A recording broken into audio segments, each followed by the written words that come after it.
மலைக்கு வந்துட்டோம். மலை ஏற போகிறோம். ஆமாம், அந்த மலை. அது பெரிய மலை, நாம் ஏறுறது சின்ன மலை.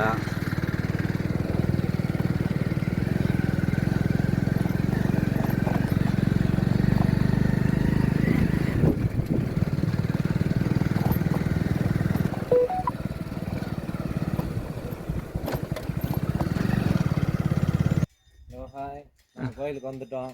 இப்போ கோயிலை பார்க்க போகிறோம். நம்ம சுற்றி பார்க்க போகிறோம். வாங்க. இதுக்கு மேலே கோடிலிங்கம்.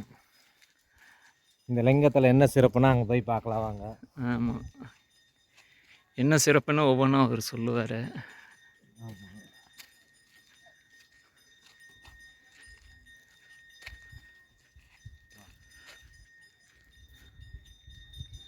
கோயிலுக்கு அங்கே போகலாம். மேலே போகலாமா? போகலாம். என்ன சிறப்புனா இங்கே யார் வேணாலும் வந்து ஒவ்வொரு லிங்கம் எடுத்து வச்சுட்டு பிரதிஷ்டை பண்ணலாம். பிரதிஷ்டம் பண்ணலாம். உங்களுடைய புண்ணியத்தை இதில் தேடிங்க. எடுத்து பேசிட்டு வாங்க. அது கருப்புசாமி. 7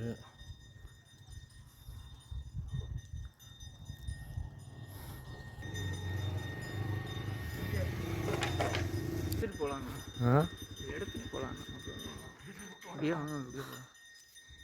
இப்படியே உள்ளே போகலாமா? அப்படி போய் அப்படி போய் போகலாம்.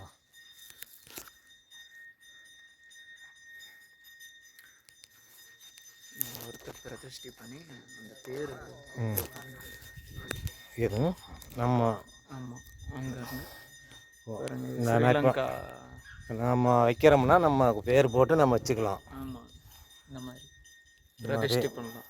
நாமளே பிரதிஷ்டை செஞ்சுக்கலாம். ஆமாம், அது மேட்டூர் அந்த இது வந்து ஸ்ரீலங்கான்னு போட்டிருக்கு. ஸ்ரீலங்காவா? அப்புறம் என்ன ஜப்பான், ஸ்ரீலங்கா, சுவிட்சர்லாந்து எல்லாம். இது வந்து மேட்டூர் அணை ஒன்று. இப்போ பெரிய லிங்கமாக வச்சா நாம் வந்து நம்ம பேர் போட்டு வச்சுக்கலாம். சின்னதை கூட ஆமாம் இந்த மாதிரி அப்படித்தான். தனியாக வச்சோம்னா, பெருசாக வச்சோம்னா நம்ம பேர் போட்டு நம்ம வச்சுக்கலாம்.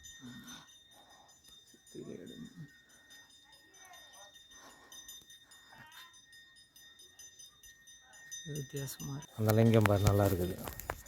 இது வந்து 8 லிங்கம் மாட்டிருக்குது.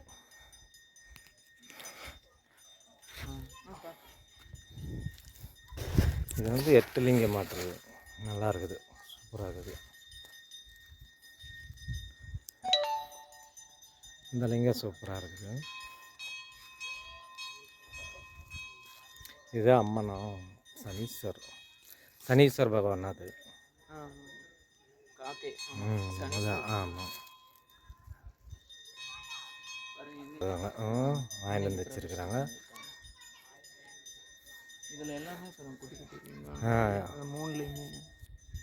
இதில் எல்லாமே ஆமாம், நல்லா இருக்குது. இது கோபி செட்டி வளையத்துலேருந்து வச்சுருக்கிறாங்க.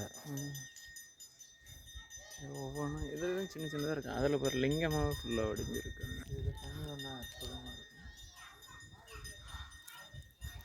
அங்கே தான் பாரு பெரிய லிங்கமாக வச்சுருக்குறாங்க. பாரு லிங்கம் வச்சு அது மேலே ஒன்று சின்னதாக லிங்கம் வச்சுருக்குறாங்க. ஈரோட்டுக்காரரு, அது ஈரோட்டுக்காரரு.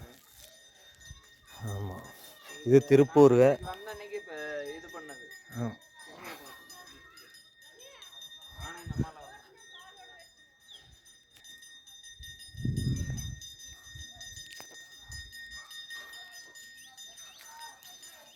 இப்போ நிறைய லிங்கம் வச்சுட்டாங்க. அம்மா கண்ணம்மாள், அது என்னோட காட்டூர். சென்னை, அது சென்னையிலேருந்து வச்சுருக்குறாங்க.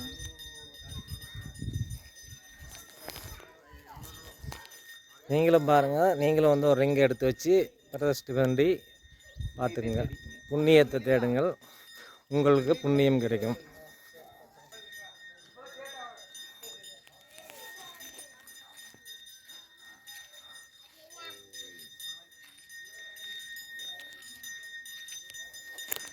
நம்மளால் முடிஞ்ச அளவுக்கு சின்னதாக கூட லிங்கம் எடுத்து வச்சுக்கலாம்.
எடுத்து வச்சு நிறைய எடுத்து வச்சுருக்காங்க.